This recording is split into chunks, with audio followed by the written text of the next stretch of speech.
Heboh pagi tadi apabila geng kartel penyeludup melepaskan 2 das tembakan ke arah kenderaan pegawai AKPS di sempadan Bukit Kayu Hitam. Insiden ini dipercayai berpunca daripada operasi ketat yang dijalankan sejak setahun lalu.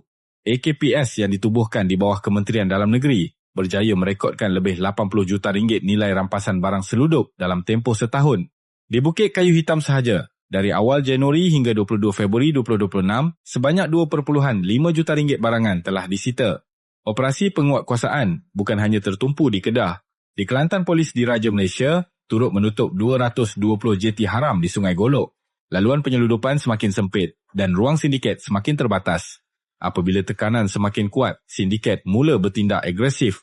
Namun pasukan keselamatan terus menjalankan tugas di lapangan. Malaysia kini berada di kedudukan ke-13 daripada 163 negara dalam Indeks Keamanan Global 2025. Keamanan ini tidak datang dengan sendiri.